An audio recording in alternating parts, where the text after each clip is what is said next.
నమస్తే. బంగ్లాదేశ్‌లో కొన్ని నెలల క్రితం మొదలై ఇప్పటికీ అప్పుడప్పుడు హింస కొనసాగుతోంది. విద్యార్థులు కావచ్చు, ఇతర వర్గాలు కావచ్చు, మొదట్లో షేక్ హసీనాకు వ్యతిరేకంగా రోడ్ల మీదకొచ్చారు. ఈ మధ్య కాలంలో మొహమ్మద్ యూనస్ మీద అసంతృప్తితో వస్తున్నారు. లేదంటే వేరే వేరే కారణాల చేత వస్తున్నారు. కొద్ది రోజుల క్రితం ఒక మూక వచ్చి అనేక చోట్ల ఉన్న షోరూమ్స్ కావచ్చు, ఇతర దుకాణాల మీద కావచ్చు, ప్రైవేట్ ఆస్తుల మీద కావచ్చు దాడులు చేసి చేతికి అందినవి ఎత్తుకొని పోయే ప్రయత్నం చేసింది.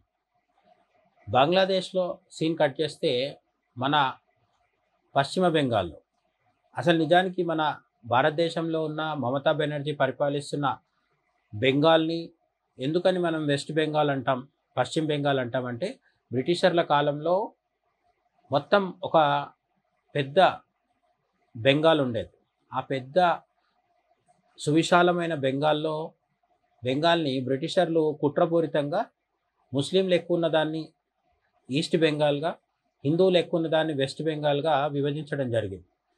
ఆ తర్వాత అదే ఈస్ట్ బెంగాల్ మతపరమైన హింసకి లోనవుతూ వచ్చి అనేక ఒడిదుడుకుల తర్వాత 1947లో మనం ఈరోజు పాకిస్తాన్ అంటున్నది వెస్ట్ పాకిస్తాన్‌గా, మనం ఈరోజు బంగ్లాదేశ్ అంటున్న ప్రాంతం అంతా ఈస్ట్ పాకిస్తాన్‌గా 1947లో బ్రిటిషర్లు ఒకే దేశాన్ని ఏర్పాటు చేసి వెళ్లారు. అంటే ఇండియా, పాకిస్తాన్ 2 దేశాలు మాత్రమే ఉండేవి. కానీ పాకిస్తాన్ 2 ముక్కలుగా మనకు పశ్చిమం వైపున ఈరోజు ఉన్న పాకిస్తాన్ ఉండేది. తూర్పు దిక్కున ఈరోజు మనం బంగ్లాదేశ్ అంటున్న ప్రాంతం, భూభాగం ఈస్ట్ పాకిస్తాన్‌గా ఉండేది. 1971లో ఇందిరాగాంధీ పరిపాలన కాలంలో ఈస్ట్ పాకిస్తాన్‌లో ఉన్నవాళ్ళు, వెస్ట్ పాకిస్తాన్‌లో ఉన్నవాళ్ళని అంటే పాకిస్తానీలు, ముస్లింలే ఒకరినొకరు భరించలేక వెస్ట్ పాకిస్తాన్ పాలకులు కావచ్చు, సైనికులు కావచ్చు, ఈస్ట్ పాకిస్తాన్ అంటే బెంగాలీ మాట్లాడే బంగ్లాదేశ్ ప్రాంతంలో ఉండే పాకిస్తానీల మీద అరాచకాలు సృష్టించడంతో భరించలేక తిరగబడ్డారు. అప్పుడు మన సైన్యం, భారతదేశ సైనికులు 3000 మంది ప్రాణాలు అర్పిస్తే 1971లో బంగ్లాదేశ్ ఏర్పడింది. భారతదేశ సైనికుల రక్తం చిందిన తర్వాత ఏర్పడ్డప్పటికీ ఈ రోజున్న మొహమ్మద్ యూనిస్ అనే ఒక నక్క దాన్ని గుర్తించకుండా భారతదేశం సహకారం లేకుండానే తమ దేశం స్వతంత్ర దేశంగా ఏర్పడ్డదన్నట్టుగా ప్రవర్తిస్తూ ఏ పాకిస్తాన్ వాళ్ళైతే వెస్ట్ పాకిస్తాన్ వాళ్ళు తమ మీద దాడులు, దోపిడీలు, రేపులు, మానభంగాలు చేశారో అటువంటి వాళ్ళతోనే పై ఈరోజు మొహమ్మద్ యూనస్ కులుకుతున్నాడు. పాకిస్తాన్‌తో కలిసి, చైనాతో కలిసి భారతదేశాన్ని ఇబ్బంది పెట్టాలని వీలైతే ఈశాన్య భారతదేశంలో ఉన్న 7 రాష్ట్రాలని మేఘాలయ, మిజోరాం, మణిపూర్, అస్సాం లాంటి రాష్ట్రాలన్నిటినీ భారతదేశం నుంచి వేరు చేయాలని కూడా కుట్ర చేస్తున్నాడు మొహమ్మద్ యూనిస్ అనే ఒక దుర్మార్గుడు. ఈ మధ్యకాలంలో చైనా పర్యటనకు వెళ్ళొచ్చిన తర్వాత చైనా, పాకిస్తాన్ సహాయంతో నార్త్ బెంగాల్, రంగాపూర్ అంటారు, అక్కడ చైనా, పాకిస్తాన్‌తో కలిసి భారతదేశాన్ని ఇబ్బంది పెట్టే విధంగా ఒక ఎయిర్ బేసు, వైమానిక స్థావరం ఏర్పాటు చేయాలని కూడా మొహమ్మద్ యూనిస్ అతి తెలివి ప్రయత్నాలన్నీ చేస్తున్నాడు. అయితే మొహమ్మద్ యూనిస్ అనేవాడిని ఎట్లా కంట్రోల్ చేయాలో ఆ విధంగా అమిత్ షా కావచ్చు, మోడీ కావచ్చు, జయశంకర్ కావచ్చు, ముఖ్యంగా అజిత్ దోవల్ కావచ్చు, వీళ్ళందరూ రకరకాల ప్రయత్నాలు చేస్తున్నారు. తిరిగి షేక్ హసీనాను బంగ్లాదేశ్ పంపించి ఆమెను మళ్ళీ ప్రధాని స్థానంలో కూర్చోబెడితేనే భారతదేశానికి ఎంతైనా మంచిది. ఎందుకంటే షేక్ హసీనా భారతదేశంతో మిత్రత్వాన్ని కోరుకునే నాయకురాలు. ఆమె అవామీ లీగ్ అనే పార్టీ ఏదైతే ఉందో అది భారతదేశంతో కాస్త సుహృద్భావ వాతావరణం కోరుకుంటుంది. కానీ ఆ పార్టీ కాకుండా మిగతా బంగ్లాదేశీ పార్టీలు కావచ్చు, జమియత్ లాంటి అతివాద ముస్లిం సంఘాలు కావచ్చు, జిహాదీ గ్రూపులు కావచ్చు, ముఖ్యంగా అందరికంటే ముఖ్యంగా మొహమ్మద్ యూనిస్ అనే ఈ వృద్ధ జంబుకం ఏదైతే ఉందో వీడు కావచ్చు, వీళ్ళందరికీ భారతదేశంతో సఖ్యంగా ఉండడం అనేది పెద్దగా ఇష్టం లేదు. చైనా, అంతకుముందు జో బైడెన్ ఉన్నప్పుడు అమెరికా, ఇప్పుడు చైనా, అట్లానే పాకిస్తాన్, వీళ్ళందరి తరఫున మొహమ్మద్ యూనిస్ అనేవాడు భారతదేశాన్ని ఇబ్బంది పెట్టాలనుకుంటున్నాడు.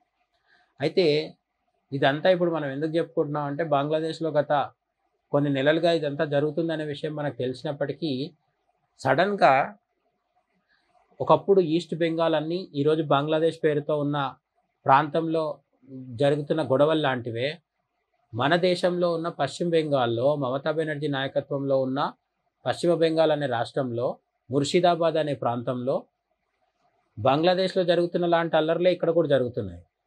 మనం జాగ్రత్తగా గమనిస్తే ఇక్కడ వక్ఫ్ సవరణల బిల్లు ఏదైతే వక్ఫ్ అమెండ్మెంట్స్ యాక్ట్ ఏదైతే ఉందో దానికి వ్యతిరేకంగా మేము రోడ్ల మీదకి వస్తున్నామని ముర్షిదాబాద్లో ఉన్న వెస్ట్ బెంగాల్లో ఉన్న ముస్లింలు చెప్తున్నారు. కానీ వాళ్ళు చేస్తున్న పనులు మాత్రం వక్ఫ్కు సంబంధించినట్టుగా లేవు. వక్ఫ్ అనేది కేవలం పైన మాత్రమే కనిపిస్తుంది. వాళ్ళ ర్యాలీల్లో పాలస్తీనా జెండాలు కనిపిస్తున్నాయి. అలాగే బంగ్లాదేశ్లో జరిగినట్టే ఆస్తుల మీద దాడులు జరుగుతున్నాయి. అది టార్గెట్ చేసి హిందువుల ఆస్తుల మీదే జరుగుతున్నాయి. మొన్న నాగపూర్లో ఏం జరిగిందో కూడా మనం చూసాం కదా. హిందూ దేవీ దేవతల బొమ్మలున్న వాహనాల్ని మాత్రమే గుర్తించి ధ్వంసం చేయడం జరిగింది. ఆ విధంగా ముర్షిదాబాద్లో బెంగాల్లో కూడా హిందువులకు సంబంధించిన షాప్స్ కావచ్చు, వాహనాలు కావచ్చు, బిల్డింగ్లు కావచ్చు అన్నిటినీ ధ్వంసం చేస్తున్నారు. హైకోర్టు కూడా దీన్ని గుర్తించి ప్రత్యేక బలగాలు బీఎస్ఎఫ్ని కావచ్చు, కేంద్ర బలగాలను కావచ్చు మీరు పంపించండి. వెస్ట్ బెంగాల్ పోలీసులకు ఏమీ చేత కాదు, మమతా బెనర్జీ వాళ్ళని ఏం చేయనియదు అనేది కోర్టు కూడా గుర్తించి కేంద్ర బలగాల్ని పంపించండి అని ఆదేశించింది. కోర్టు ఆదేశాలను అనుసరించి ఇప్పటికే కేంద్ర ప్రభుత్వం అక్కడ బలగాల్ని దింపింది. ముర్షిదాబాద్ అంతో ఇంతో కొంత కంట్రోల్లోకి వచ్చింది. కానీ ఇది కంట్రోల్లోకి వచ్చినా కూడా శాశ్వత పరిష్కారం కాదు. ఎందుకు కాదు అంటే అందరూ అనుకున్నట్టుగా వెస్ట్ బెంగాల్లో మమతా బెనర్జీ సొంత రాష్ట్రంలో అల్లర్లు నిరసనలు ర్యాలీలు వక్ఫ్కు వ్యతిరేకంగా జరగట్లేదు. ఎందుకు జరుగుతున్నాయంటే బంగ్లాదేశ్ నుంచి పశ్చిమ బెంగాల్లోకి చొరబడి అక్రమంగా ఆధార్ కార్డులు, ఓటర్ ఐడీలు, రేషన్ కార్డులు సృష్టించుకొని మమతా బెనర్జీకి ఓటు బ్యాంకుగా మారిన అక్రమ వలసదారులు ఎవరైతే ఉన్నారో వీళ్ళందరి అత్యుత్సాహము, వీళ్ళందరి అరాచకత్వం వల్లే జరుగుతున్నాయి. అందుకే మనకు బంగ్లాదేశ్లో జరిగిన లాంటి నిరసనలు, బంగ్లాదేశ్లో జరిగిన లాంటి హింస ఇక్కడ కూడా కనిపిస్తుంది. షాపుల్ని లూటీ చేయడం, అందిన కాడికి అన్నీ ఎత్తుకొని పోవడం, షోరూంల మీద దాడి చేసిన తర్వాత కేవలం దాడి చేసి ఊరుకోవట్లేదు. బంగ్లాదేశ్లో నేరుగా ప్రధానమంత్రి షేక్ హసీనా భవనం మీదే దాడి చేసి చివరికి ఆమె వేసుకునే లోదుస్తుల్ని కూడా వదిలిపెట్టకుండా అవి కూడా ఎత్తుకొని రావడం జరిగింది అక్కడ ఉన్న ఉన్మాదులు, అరాచకులు పోయిన సంవత్సరం. అదేలాంటి పరిస్థితి ఇప్పుడు ముర్షిదాబాద్లో కూడా వీళ్ళు సృష్టిస్తున్నారు. షోరూంల మీద దాడి చేసి ఎలక్ట్రానిక్ వస్తువులు, ఇతర ఖరీదైన వస్తువులు అన్నింటినీ తీసుకొని పోస్తున్నారు, ఆస్తులు ధ్వంసం చేస్తున్నారు. బీఎస్ఎఫ్ వాహనం కూడా తగలబెట్టడం జరిగింది. వీళ్ళందరూ ఎన్ని చేస్తున్నా సరే మమతా బెనర్జీ సహజంగానే 2026 వచ్చే సంవత్సరం ఎన్నికలు కాబట్టి పైగా మమతా బెనర్జీ ముస్లింల మీద చర్యలు తీసుకుంటుందని ఎవరు ఆశించరు కాబట్టి ఆమె ఎటువంటి తీసుకోకూడదు. పైగా ఏం చెప్తుంది పదే వక్ఫ్ బిల్లు పశ్చిమ బెంగాల్లో అమలు అవ్వదు, మీరు శాంతించండి అని చెప్తుంది. కేంద్రం తయారు చేసిన ఒక బిల్లుని రాష్ట్ర ముఖ్యమంత్రి ఏ విధంగా తన రాష్ట్రంలో అమలు కాకుండా చూస్తుంది అనేది మమతా బెనర్జీకే తెలియాలి. ఇటువంటి అబద్ధాలు, మైనారిటీని బుజ్జగించే కబుర్లు చెప్తూ ఆమె తన పదవి కాపాడుకొని అధికారం కాపాడుకునే పనిలో ఉంది. చాలా సంవత్సరాలుగా అంటే ఒక దశాబ్దానికి పైగా బెంగాల్ని పరిపాలిస్తూ ఏమాత్రం అభివృద్ధి లేకుండా ఎన్నికల హింస, మత హింస ఇవన్నిటి ద్వారా బెంగాలీలు ఆ రాష్ట్రం వదిలిపెట్టి వేరే చోట్ల ఉద్యోగాలు చేస్తూ బతకాల్సిన స్థితి వస్తుంది. బెంగాలీలు దేశమంతటికి వలసపోతే పశ్చిమ బెంగాల్లోకి బంగ్లాదేశీలు వలసొచ్చి, రోహింగ్యాలు వలసొచ్చి అక్రమంగా అక్కడ ఉంటూ మమతా బెనర్జీకి ఓటు బ్యాంకుగా మారి అక్కడ పశ్చిమ బెంగాల్ మొత్తాన్ని కబ్జా చేసే పనిలో ఉన్నారు. మరి దీనికి పరిష్కారం ఏంటి? కొంతమంది ఏమంటున్నారంటే మమతా బెనర్జీని పక్కకు దంపించి గవర్నర్ పాలన పెట్టాలి మోడీ అని చెప్తున్నారు. కానీ అది జరగాలనే మమతా బెనర్జీ కూడా కోరుకుంటుంది. గత బెంగాల్ ఎన్నికల టైంలో ఆమె కాలుకి కట్టుకట్టుకొని వీల్ చైర్లో కూర్చొని పూర్తిగా డ్రామాలు ఆడి ఓటింగ్ పూర్తయ్యి వీల్ చైర్లోంచి అమాంతం లేచి నడుచుకుంటూ వెళ్ళిపోయింది. అంటే అది డ్రామా అని చెప్పి చూసే వాళ్ళకి అర్థమయ్యేంత తెలివితక్కువగా ఆమె ప్రవర్తించింది. అదే ఎందుకు చేసింది అంటే బెంగాల్లో ఉన్న కాల్డ్ సెక్యులర్ హిందూ తెలివితక్కువ ఓటర్లు ఎవరైతే ఉంటారో వాళ్ళని ప్రభావితం చేసి వాళ్ళ ఓట్లు వేయించుకొని అక్రమంగా వచ్చిన బంగ్లాదేశీలు రోహింగ్యాల ఓట్లు వేయించుకొని బెంగాల్లో ఉన్న అక్కడి స్థానిక ముస్లింల ఓట్లు వేయించుకొని మొత్తానికైతే 200 పైన సీట్లు సాధించి అసెంబ్లీని కబ్జా చేయగలిగింది. ఈసారి మళ్ళీ అటువంటి సానుభూతి కోసం ఆమె ఎదురు చూస్తుంది. మోడీ కానీ ఈ టైంలో గవర్నర్ పాలన పెడితే అతి కష్టంగా మన రాజ్యాంగం ప్రకారం ఒక 6 నెలలు ఉంటుంది, లేదంటే ఒకసారి ఎక్స్టెండ్ చేసుకోవచ్చు. 6 నెలల సంవత్సరం పాటు గవర్నర్ పాలన పెట్టి మమతా బెనర్జీని ఖాళీగా ఉంచితే ఆమె ఊరూరు తిరుగుతూ మళ్ళీ సానుభూతి సంపాదించుకొని బెంగాల్లో ఉన్న సెక్యులర్ హిందువుల ఓట్లు సంపాదించుకొని మళ్ళీ అధికారంలోకి వస్తుంది. ఆమెను అధికారంలోకి రానివ్వద్దంటే గవర్నర్ పాలన పెట్టొద్దు అనేది కాదు, కానీ గవర్నర్ పాలన పెట్టడం వల్ల మమతా బెనర్జీకి ఉపయోగమే తప్ప శాశ్వతమైన పరిష్కారం ఏమీ లేదు. మొన్నటి వరకు మణిపూర్లో ఎట్లా ఉండేదో అదేవిధంగా బెంగాల్లో కూడా బంగ్లాదేశ్ నుంచి వచ్చిన అక్రమ చొరబాటుదారులు ఎవరైతే ఉన్నారో వాళ్ళు ఎప్పుడు కోరుకుంటే అప్పుడు బెంగాల్లో, పశ్చిమ బెంగాల్లో గొడవలు జరుగుతూనే ఉంటాయి. అలాంటివి జరగకూడదు అంటే ఈ అక్రమంగా వచ్చిన వాళ్ళందరినీ తిరిగి వెనక్కి పంపించడమే శాశ్వత పరిష్కారం. మరి అది ఎలా సాధ్యం అంటే బెంగాల్లో మమతా బెనర్జీ లాంటి ముఖ్యమంత్రి ఉన్నంతకాలం అది సాధ్యం కాదు.